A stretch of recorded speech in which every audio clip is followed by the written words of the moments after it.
still gotta watch Citizen Kane. So do I. And speaking of Citizen Kane, remember how I said Atma Weapon has a big brother? Yeah. His name is just Atma. Oh. He looks cooler, by the way. He has a lot more contrast between his body and his tendrils. Oh, with the mechanics and shit. Yeah. The gears and shit. There seem to be runes etched into his tail. Oh. I might be mistaken. Those details could represent something else entirely, but for some reason I love the idea of runes in fantasy. Like how they just have power in them just from like their shape. And so just like tattooing them or scarring them into your skin is like... Yeah, in D&D, there's if you buy the source books, they really expand on some minute shit just to justify putting out a whole new book for someone to buy. But I remember one of them, I think it might be the Draconomicon, the Book of Dragons. I should get my D&D books from home, they're really cool. They cost hundreds of dollars. But in there it talks, the Draconomicon talks about like a specific class for dragons. Like if you're running a dragon-centric campaign and you need your dragons to have various classes. Yeah. One of them, the whole point of it is these dragons basically etch runes of power directly into their scales. Ooh. So they not even their scales, their hide itself. And so it talks about how these runes need to be deep. So anything doing it needs to be like a full-fledged dragon with like an 8-inch thick hide. Now, certain half-dragons, if they're giants, they're just large enough that with magical augmentation they can increase the thickness of their hides to carve these runes into them, but then their body just has this inherent power to it. That's pretty awesome. Yeah. This Atma is not nearly as dangerous as his little brother. Simply because we're so far into the game, we're so yoked. We're casting Ultima left and right. We're so swollen. So swole. Well, yeah, we do have Saban in our party. I'm dead forever. I can't really move much. Granted, it was going to spend eternity just sitting on a toilet, so I guess we did it a favor. Thank you. It's stinking here. No one cleans my poop. No one. This is the way I've edited this. It's just gonna be a boss rush.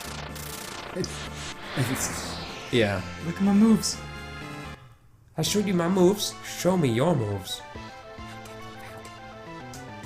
Oh. Yeah. Oh, yeah. okay. Yeah. That's not threatening, but the actual brachiosaur that can fight out in the world, which is where I got the economizer from. It's that same model, but it's colored brown, and it's way more dangerous than even this gold dragon. I think it can actually cast Ultima. It's just a neck. Yeah, it's just the neck. And that tail, which just kind of like flopped on the ground. We caught it like mid-push-up. Come on, bro. I still have 5 sets left. 1001. 1002. You caught me at a bad time. I'm 1,000 push-ups in. 1003. Oh, I'm done. You can only do 3 push-ups, huh? Yeah. But I'm up to 1,000 after 333 days. Wait, you've been doing 3 push-ups a day? Oh, God. Well, I can't wait for it to get warmer out. I've went running a few times, but I'm also like, man, it's shitty out. Yeah. And I just don't like running when it's shitty out. Yeah, I want to do... Actually, I would have done a rock today, and I would have done a rock on Thursday, but I just felt like shit, so I haven't been able to. But I'm like, man, it's kind of... I don't know, the weather's at just the wrong spot to where it fucks with my sinuses the whole time. I don't have allergies, but if the weather is of a certain temperature or moisture, then my nose just constantly runs. I like how this is the kind of guy that names his fist. Yeah, Inferno and Rough. No, they're Striker and Rough. I think he's Inferno. If they give me any lip, I'm gonna introduce him to Mr. Striker and Mrs. Rough. That's what I name my fists, you see? Because they strike you and they're real rough. Because they got a mind of their own. Because what were the names of the guy's testicles in Anchorman? I know one is Dr. Kenneth Noisewater. And he calls his penis the Octagon. Why is it the octagon? Is that a ring like that people fight within? Or? Yeah, they do that in the ultimate fighting. I don't know why this made me think of this. I don't know anything about hockey. Yeah, But neither do I. there are these 4 circles in the hockey field, The rink. and the design within those circles kind of makes me think of the CDP Plays logo. Oh, cool. And I was like, oh, that's kind of neat. We should rent out a hockey arena Yeah. and then just plaster our logo onto it, or just break in and do it illegally. They're like, well, I guess this hockey match is brought to you by something called CDP Plays. Don't know what it is. But they wrote "Get Your Boner On," so I'm guessing they sell boner pills. Dude, if I would love if a boner pill company wanted to partner with us. Oh, I would man. have so much fun. Like if we had a sponsor for the podcast or something Yeah, for some boner pill company. But it would have to be a boner pill company that realizes how much of a joke their own product is. Exactly. It would have to be the sort of company that would allow us to have fun with the copy. I've noticed this on podcasts, especially with the Friendcast recently, where some companies are a lot more willing to have fun. Yeah. Right? Some companies will let you just shoot the shit for a couple of minutes. I bet it's like, hey, say these points, be at least this long, tell them this link. Yeah. Otherwise, just have fun. But then others are like the Dell ads they've had recently, where it's just like right at the start, say exactly these words, play the Dell noise, it's going to be exactly 30 seconds. And it's like, well, fuck that. I was trying to think of another fake sponsor for the podcast, and I usually just think of words that sound funny together. And the first thing that came up was cancer rats. And I was like, what would that be? Cancer rats? Is this a pet store? Is this a... Like, what would it be? Answer, rats. We will answer all of your pre-canned rat questions. First of all, why are your rats coming canned? We did not think that far ahead, actually. That is a fair question. So you just immediately couldn't answer the first rat-based question we had for you. That's correct, but we were able to answer that one. Fuck you, cancer rats. Fair enough. Cancer Rats is this app that you can send your rat-related questions to. Dragon Seal broken, so you put in all that effort, you get the Crusader Magicite. There's no point in using the Crusader Magicite. What's it do? It deals extreme non-elemental damage to all targets, which means it hits you and your enemies for all the damage. Why? It teaches Merton unfocused piercing fire attack. Who the fuck is Merton? It's an unfocused piercing fire attack. My name's Merton. Did you say Burton? No, Merton. Merton. Oh! With an M. That's not how you say M, Merton. Just say M. Ma'am. No. Between us, we are almost the reporter from Gravity Falls. Oh, Toby. Toby. Toby. What's his name? Toby something. I Toby. know. Toby Determined. Right? Toby Determined! Yeah, it's Toby Determined, and he has a crush on that, He's got like weird fetish stuff going on. He's a doesn't he? weirdo. Yeah, but then everyone on that show is a weirdo. Yeah. What the fuck is this thing? It looks kind of like the Ed 209, but its sprite doesn't look It doesn't like any other sprite, does it? No, it looks very different. It's like they made a 3D clay model and then put that in here in 2 dimensions or something. Yeah, what is it about it that makes it look so different? It looks like it's actually being lit in real time, or like something was lit and they took a photograph of it, and then they're like, oh man, this high robot, we're gonna put it in here. And you know what it is too, is that a lot of the other stuff has a very strange perspective. Even the Magitech armor that you fight has a very sharp perspective. Yeah. It makes it look more dynamic. This thing just looks... It's weird. It's like, I don't know, it's fucking weird. Like, this one looks realistic. Yeah. Basically. You look at Yeah. any of the other machinery to it, there's always a fantastical bent to it. Well, and this, you think about if this was drawn, the 2 vanishing points are extremely far off the screen. Yeah. To where you almost don't see any convergence in the lines at all. But with Yeah. like the Magitech armor, it's almost as if it's one of the vanishing points is really close to it, so it has really sharp angles and shit, which doesn't really make sense. But this game looks best when nothing really is making sense, like that cartoon tentacle, our characters, the background, you know, like. So you put something in that looks a little too realistic, and it's like, wait a minute, what's the tone of this game again? Yeah, the Guardian doesn't quite fit. Also, somehow when I was fighting it, I didn't notice that it said running Ultros' battle program. Oh. And then it hit me with a tentacle. Ah. You like how we just like bust into these art critiques because fucking useless art education? Yeah. May as well put it to some use. Yeah. You know, for fuck's sake. I had a customer come in, and he was talking about how his daughter wants to go to like art schools and stuff. And so I just gave him the big old spiel of don't do that. Like tell her to study on her own using the internet and books, and if she doesn't have the discipline to do that on her own and like, you know, exhaust all of the free videos that she can find and all the free like, you know, Reddit university kind of stuff that people just make curriculums because they just like to do that. Like, and if she can get through all that, all the free stuff, then think about paying for like an online thing that's like $500 a year, where like instructors will have video chats with you one-on-one to critique your shit. You're working with other students. I'm like, don't go to school. Do not do it. And if she gets through all of that after years of reading books and free videos and even the paid videos, if she then thinks that she needs an education, she needs to go to like Cal Arts or some shit. Yeah, she needs to go to a real ass school. Like, here, step 1, watch Adult Swim every night for a week. Yeah.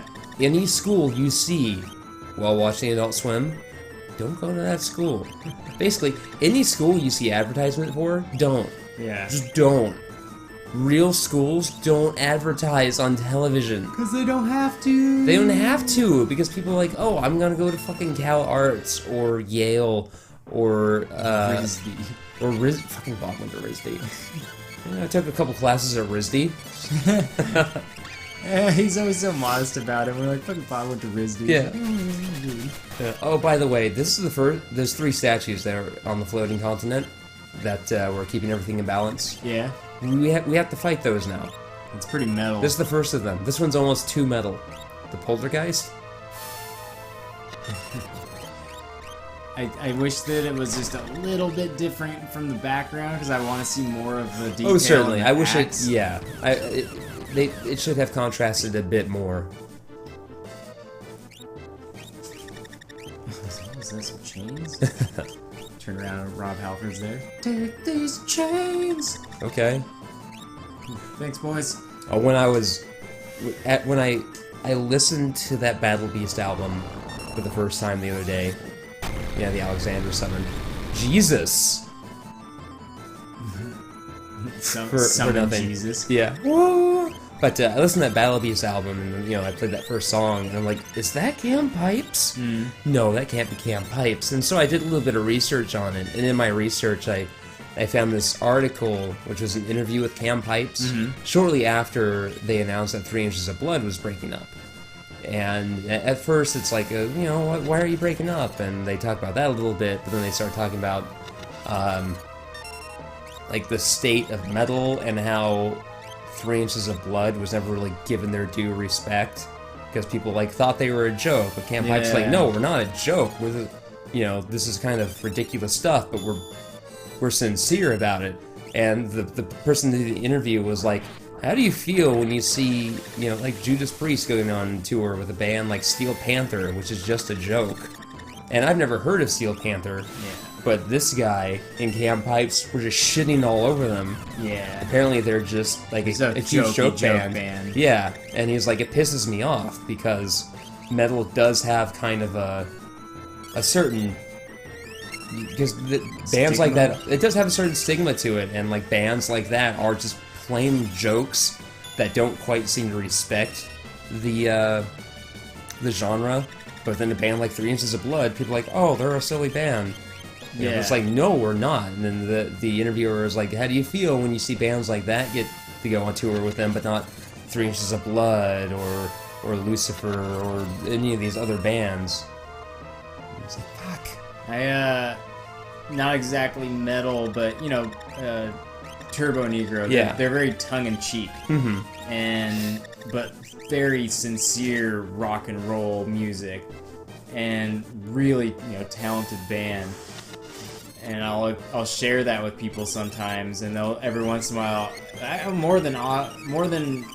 more often than not, people will be like, "Oh yeah, have you ever listened to Steel Panther?" I'm like, fucking don't, just don't fucking say it. Don't listen to Steel Panther. It's not. Or like, even like The Darkness is a little too jokey for me. Good musicians, really fucking amazing show to see live, but just too jokey for me sometimes. I like The Darkness a very little bit, but just too jokey. And so, yeah, I get that jokey like metal shit. Like it kind of pisses me off. 'Cause it's like, yeah, it already has a bad rap for being kind of silly to people who don't, really enjoy it. Yeah. But don't play off of that for your own gain. I don't know, respect the music a little bit more. That's the thing. Like, 3 Inches of Blood they have 4 songs about a pirate, a greedy pirate captain, but it's sincere and it's good music. Yeah. And they're telling a story. It's just kind of ridiculous, but that's fine. I mean, Lord of the Rings is ridiculous. Yeah, exactly. Like, I'm reading Lord of the Rings right now on top of everything else. And it's like, wow, he just spent a whole bunch of pages talking about this elf lord named Glorfindel and his horse. Glorfindel. His name is literally Glorfindel, the elf lord. Like, man, this is silly, but it's also really good. Speaking of metal, that whole, like, boss that we're fighting right now. Yeah, the goddess. This looks like a freaking, like, I don't know, like a Def Leppard album.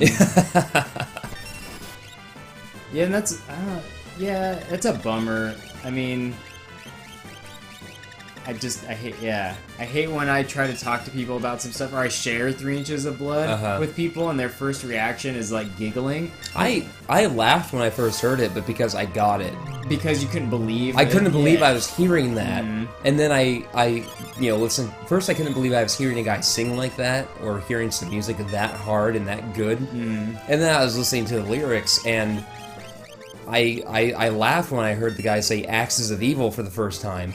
But because I imagined him hearing George W. Bush say Axis of Evil and doing a double take, and then immediately having this idea, like, did he say Axes of Evil? Yeah. What is that, like some dude finds a haunted axe? It's like laughing out of joy because you can't believe that this music is existing Exactly. right now. I'm just so happy to be listening to this. But some people, they're like, oh yeah, every once in a while somebody like, you listen to metal? I'm like, I do, but probably not the metal you listen to. Yeah. And I listen to, I listen to older stuff, and the newer stuff I listen to sounds like the older stuff. Yeah, And then- exactly. And they're like, well, what's something newer? I'm like, well, I guess a more contemporary band is, I always default to 3 Inches of Blood. I'm like, because they're probably one of the most contemporary metal bands that I listen to, that I figure anybody would have heard of in passing. And it's just always a bummer when they just start like, it's a funny sound. What do you listen to? Well, I listen to Avenged Sevenfold. It's like, get the fuck out of here. Just throw their phone back at them. Get the fuck out of this building. Yeah. Don't let me see you in this town again. No, there's nothing wrong with Avenged. I don't like Avenged Sevenfold. No. I get that there's talent there, but I don't like it. Yeah. It's like, I just like Avenged Sevenfold and Five Finger Death Punch and Clutch. Clutch? Good. God. Fuck. I use them as an example specifically because I assumed that'd be your reaction. God, gross. Who's this fucker? I don't know, but I'm getting a good look at it for the first time, and it's making me think of JoJo for some reason. It's like when the Pillar Men are moving through someone, and there's just like a mixture of limbs and fucking... I think I could use JoJo gifs as well. Yeah. I think I use regular show and JoJo gifs. Like, Jamie sends you a gif, which is basically just her way of saying, like, I love you, and then you send her a gif of Joseph saying, "Watch out, there's something wrong with that squirrel." She just sends you back a frowny face. Or just Joseph kicking those Nazis and yelling tacos, which he does in the manga too. I thought that was something they just added for the fucking adaptation, but no.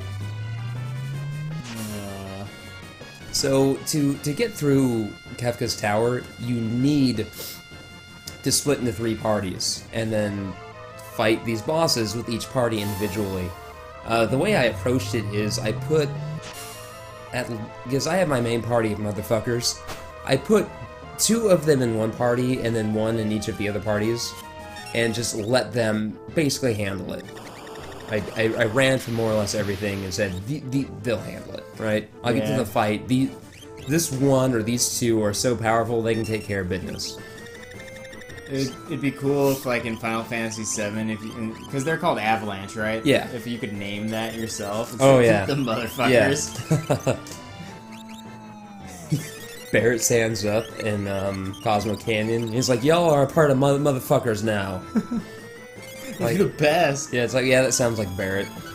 That sounds like something Barrett would say. There's people who've never heard this term before. Yeah. Motherfuckers. Well, there's a weird moment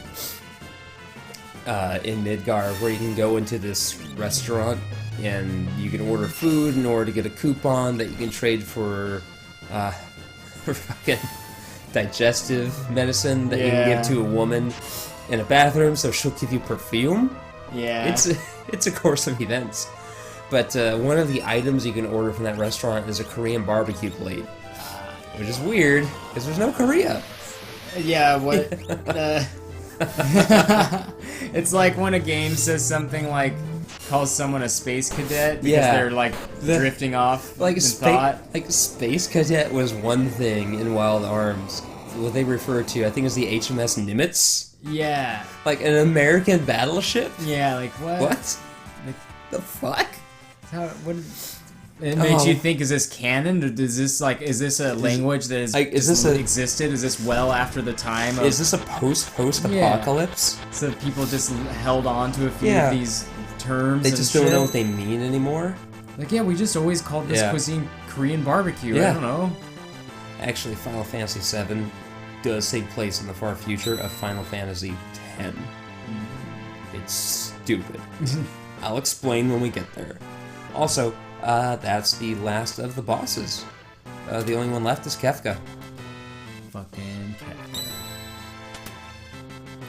Music's pretty cool. Oh yeah, Kefka's Tower has good music. It looked just colorful too, really nice, like the oranges and grays. For being a literally built of garbage, it looks very nice. Oh, fuck, it's so cool. Yeah. Because in the beginning, when she's having flashbacks and stuff, it's they're here. Yeah, you're seeing bits of this. Like, this is also constructed from bits of the Imperial Palace, I believe. God, they got really good at this whole, like, garbagey design, like in 7, too. It's fucking... 7 is a masterclass in garbage design.